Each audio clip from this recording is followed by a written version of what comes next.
Boa noite a todos. O tema que vamos abordar hoje é reencarnação e ressurreição. Se encontra no capítulo 4 do Evangelho segundo o Espiritismo.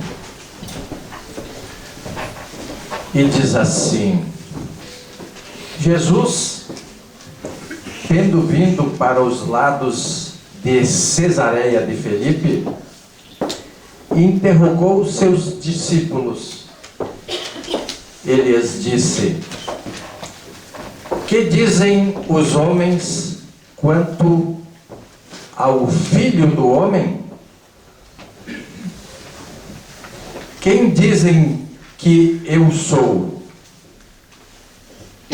Eles lhe responderam: alguns dizem que sois João Batista, outros Elias, outros Jeremias, ou algum dos profetas.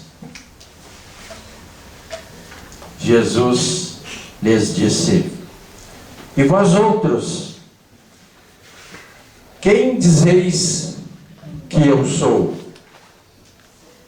Simão Pedro, tomando a palavra, lhe disse: vós sois o Cristo, o Filho de Deus vivo. O Cristo, o Filho de Deus vivo.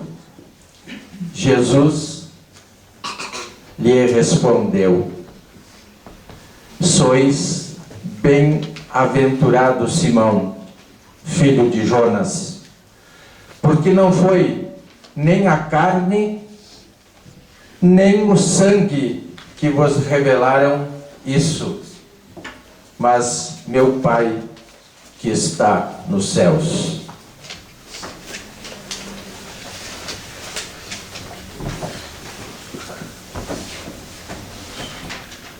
E agora? Quem é o Filho do Homem?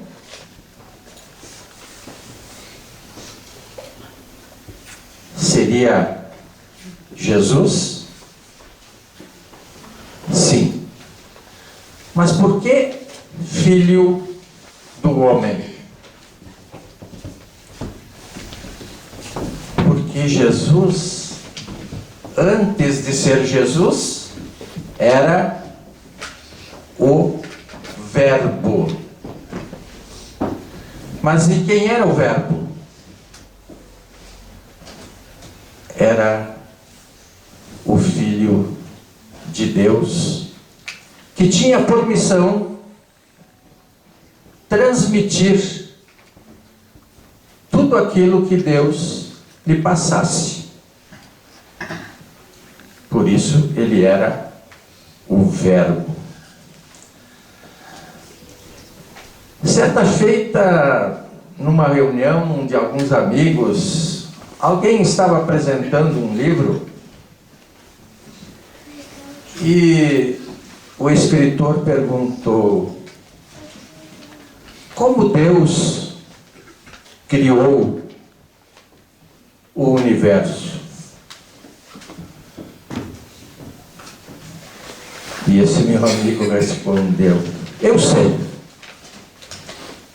Ele disse: fiat lux, faça-se a luz.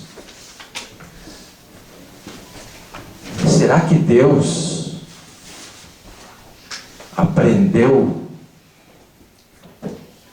ou tem como sua língua oficial e universal o latim?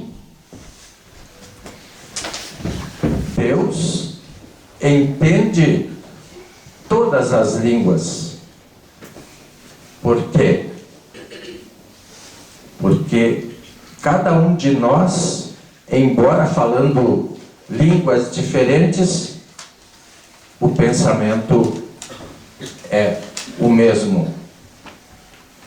Por exemplo, se eu pensar em martelo, não importa qual o nome que eu vou dar, a figura no meu pensamento vai ser o de um martelo. E os espíritos se compreendem, principalmente os mais elevados, não por uma língua que falem, mas pelo pensamento. Então o Verbo tinha esta missão. Mas aí Deus disse: olha, lá na terra estão precisando de ti, para que tu esclareças aquilo que eu acho que não consegui esclarecer, porque enviei os 10 mandamentos para Moisés. E o povo, não sei se achou demais esses 10 mandamentos. Então eu quero que tu vá lá e simplifique esses 10 mandamentos. Aí, o que Jesus precisava, ou melhor, o que o Verbo precisava fazer para vir até nós? Ele era um ser de muita luz. Ele precisava reduzir a sua luz. Do que mais ele precisava? De uma mãe. De uma mãe que conseguisse tê-lo no seu ventre sem que explodisse. Então tinha que ser uma mãe especial, Maria. Aí Jesus vem para cá como o filho do homem. O que é isso, filho do homem? É alguém que, sendo espírito, um avatar, precisava se materializar num corpo físico.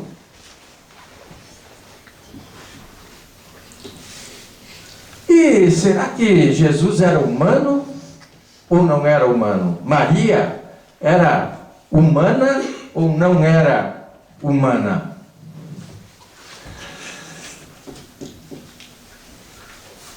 Jesus, certa feita, disse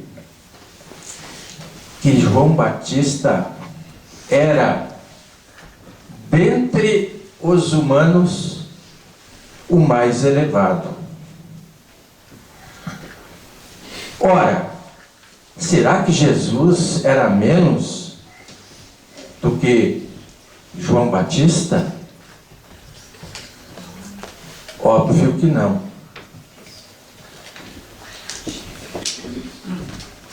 Como se pergunta também, Jesus era judeu?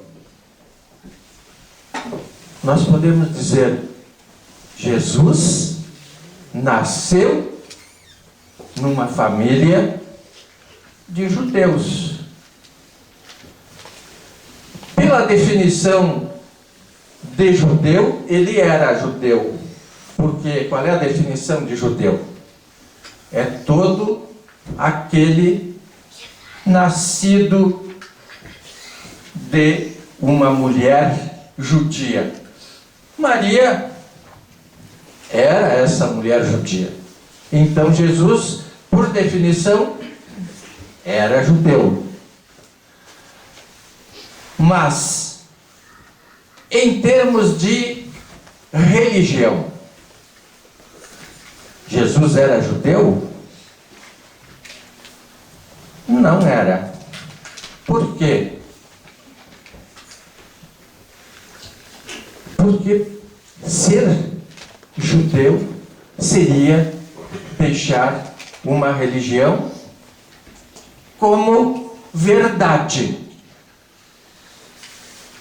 E quem é que pregava a religião judaica? Os sacerdotes, o sumo sacerdote da época. E justamente, o que aconteceu aí? Jesus, ainda como criança, foi lá e deu uma lição aos sacerdotes, mostrando que ele sabia muito mais do que aqueles sacerdotes acreditavam saber. Tanto é que Jesus foi esquecido ali em Jerusalém, e os pais só se deram conta de que eles estavam voltando para Nazaré e Jesus não estava com eles.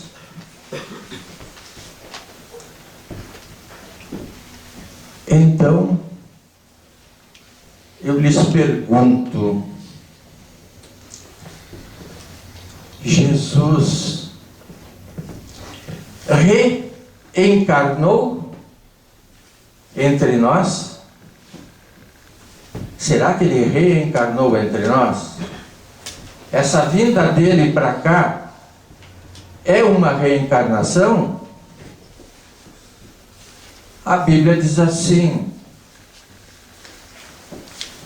o Verbo, que era ele, se fez carne e habitou entre nós. Não diz reencarnou entre nós. Mas será que Jesus não foi Buda?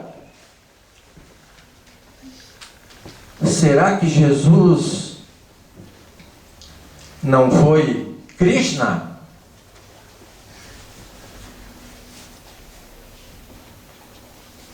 Alguém quer dizer algum outro Deus, quase Deus, conhecido por nós? Quem acha que Jesus teve algum nome que nós conhecemos de alguma reencarnação? Antúlio, por exemplo. Será que ele foi Antúlio?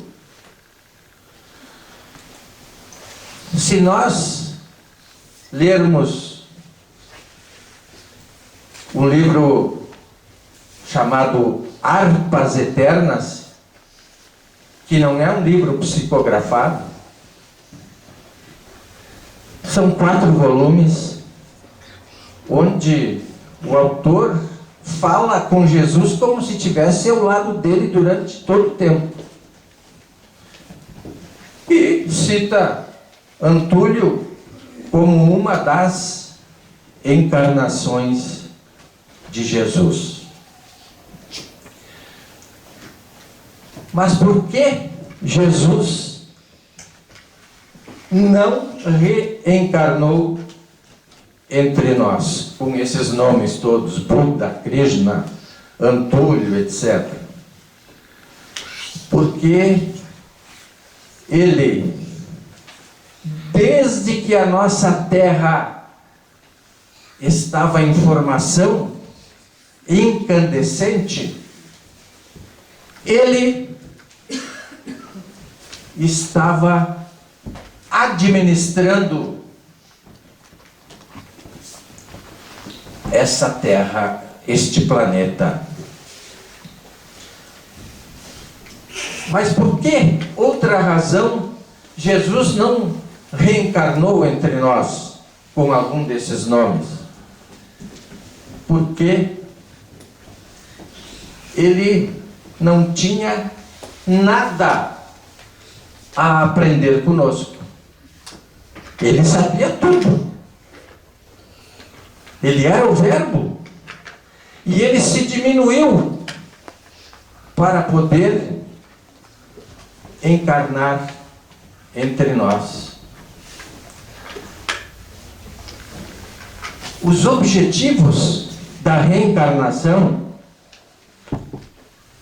as metas de quem reencarna, que somos nós seres humanos que encarnamos, é reparar os equívocos do passado,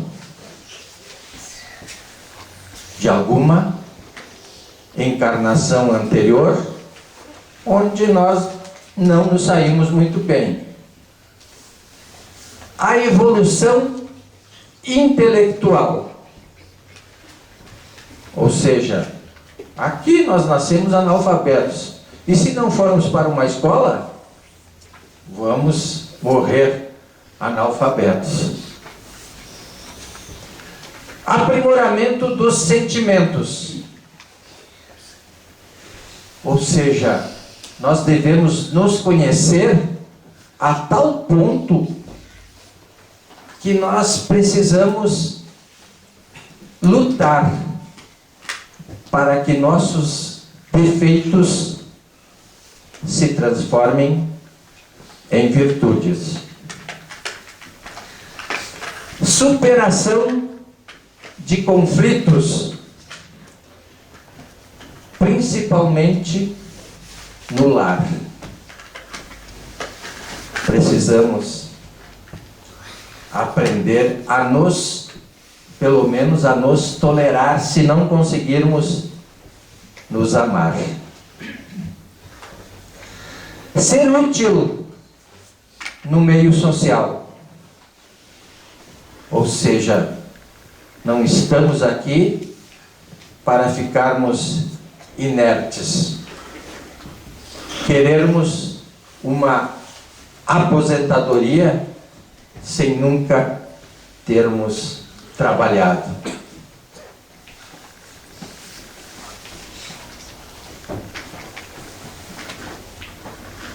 Os objetivos da reencarnação. O Espiritismo nos ensina que a reencarnação é uma lei divina que visa o nosso crescimento espiritual através do próprio esforço, na medida em que nos permite a cada vida no corpo físico,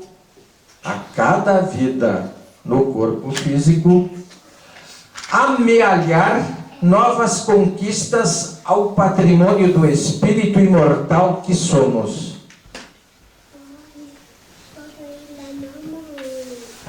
Este é um dos objetivos da reencarnação.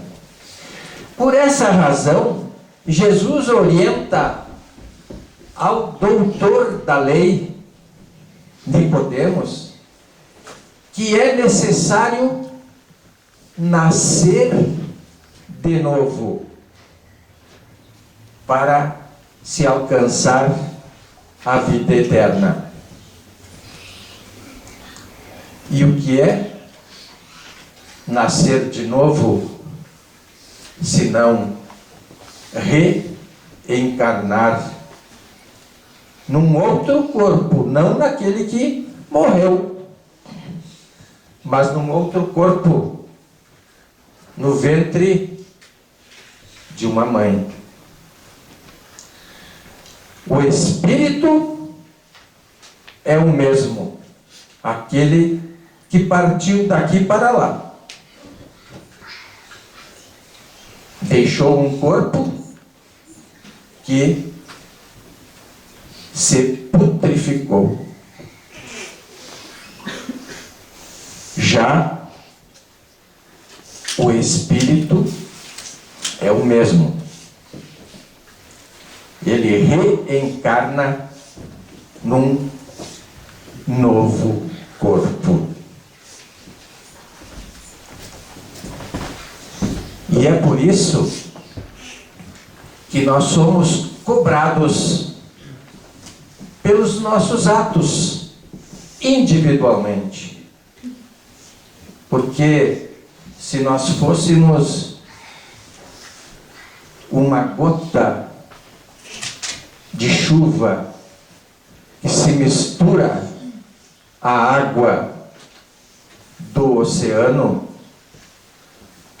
não teríamos como responsabilizar o João, o Pedro, o Antônio, por aquilo que ele fez. Se ele matou, se ele se suicidou, se ele praticou algum ato contra as leis de Deus.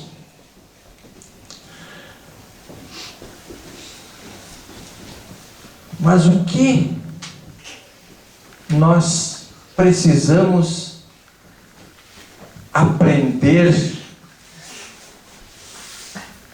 com a reencarnação e com a ressurreição? Ora, a morte nos possibilita algumas coisas que, se nós vivêssemos eternamente sem morrer, nós seríamos uma infelicidade tão grande. Por quê? Por que nós precisamos morrer? Em primeiro lugar, porque esse planeta Terra teria tanta gente que nós não iríamos nem conseguir nos mexer, né? Imaginem isso. A morte nos possibilita fazer algumas coisas que Jesus fez aqui quando vivia no nosso meio. Como a dizer assim: olhem para mim, vejam o que eu estou fazendo. Isso que eu estou fazendo, se eu estou fazendo aqui, imaginem o que pode ser feito lá no outro lado. E o que Jesus fez? Fez os cegos enxergarem. Será que um médico consegue fazer um cego de nascença voltar a enxergar? Pelo menos até agora a ciência não alcançou esta possibilidade. Talvez mais adiante. Se você morre, você vai recuperar a sua visão. Aquilo que não foi possível aqui, vai ser possível do lado de lá. Se você é um surdo mudo aqui, você vai ouvir e falar no outro lado. Se você amputar uma perna aqui, você vai só conseguir repor esta perna se for uma prótese. Mas lá você vai voltar a ter a sua perna original. Se você morreu aqui aos 100 anos, não podendo se locomover, dependendo da assistência dos que lhe circundam, você, do lado de lá, vai rejuvenescer a tal ponto de se tornar um ser emancipado, que não precise, por o auxílio dos outros. Não logo após a morte física, mas passado algum tempo. Por isso, nós precisamos morrer. Também porque nós passando por uma série de sofrimentos, nós vamos entender que, estando do lado de lá, curados, com a perna original, rejuvenescidos, agora é a nossa vez de auxiliarmos aqueles irmãos que estão chegando no plano espiritual naquelas mesmas condições que nós chegamos. Interessante que há poucos dias, no Centro Espírita Alunos do Bem, eu estava doutrinando alguns espíritos desencarnados. E dentre eles, uma mulher que morreu queimada. A nossa impressão é de que morreu, não sente mais nada. Não é bem assim. Esta mulher chorava de dor, pedia, pelo amor de Deus, que se fizesse alguma coisa por ela, porque a dor era muito grande. Então, nós precisamos saber disso. Por quê? Porque devemos fazer preces àqueles que morrem, por exemplo, queimados, aqueles que se suicidam. Vocês não podem imaginar o alívio que se dá a um ser que desencarnou numa situação dessas através de uma prece.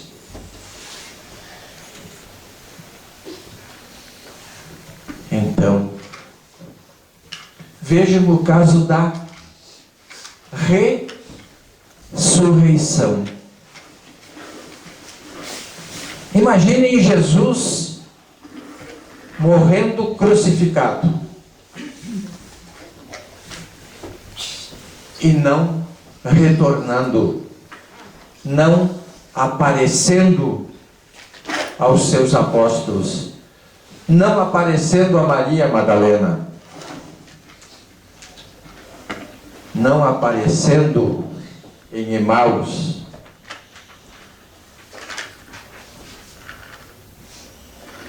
O que teria adiantado os seus ensinamentos? Porque ele disse, batendo no peito, olhando para as muralhas de Jerusalém e os seus apóstolos a seu lado.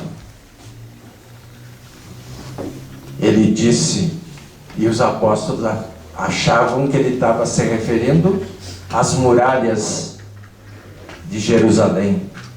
Mas ele, batendo no peito, disse, destruam este templo e em 3 dias eu o reconstituirei. Destruíram ele, mataram, mas ele ressuscitou no 3º dia. Este era o templo a que ele se referia. Mas de tudo isso, o que mais marcante ficou de todos os seus ensinamentos, depois de amar a Deus sobre todas as coisas e ao próximo como a nós mesmos, foi o perdão. Porque o perdão só pode ser dado por quem foi ofendido. Por isso que se diz Deus não perdoa. Se Deus perdoasse, não haveria obsessão, ou qualquer um dos tipos de obsessão. A obsessão é uma forma de expiação.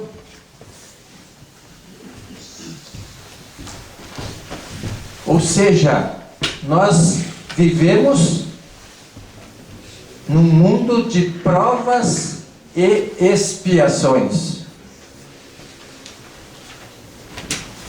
Então, Chico Xavier já dizia, para que nós, enquanto estamos a caminho, nos peçamos perdão. Ou seja, não vamos esperar um dos dois morrer para pedir perdão. Por quê? Porque nós vamos ter um obsessor. E aí é mais difícil de se conseguir o perdão. Porque alguém vai querer fazer com que o outro sofra um pouco mais do que aquele que me fez sofrer. E a bola de neve vai crescendo, até que os dois, num sofrimento profundo, acabem chegando, por exemplo, num centro espírita e, orientados pelo doutrinador, lhes diz: a única saída é o perdão. Ah, mas eu não vou perdoar. Por quê? Não posso perdoar. Aí a gente diz, mas deixa para a justiça divina. Ah, mas a justiça divina demora muito. E eu tenho pressa. Aí a gente faz os dois verem a situação em que se encontram de sofrimento e diz: vocês só vão parar de sofrer quando aprenderem a se perdoar. E Jesus deu e exemplificou o perdão dizendo, crucificado: Pai, perdoai-lhes, porque não sabem o que fazem. Eu já os perdoei. Quer dizer, eu até acredito que Jesus tenha dito assim: Pai, eu os perdoo, porque não sabem o que fazem. Por quê? Porque o ofendido foi ele. O crucificado foi ele. O que recebeu a coroa de espinho foi ele. O que foi chibatado foi ele. Então, cabe a ele perdoar. Ele deu este exemplo para nós.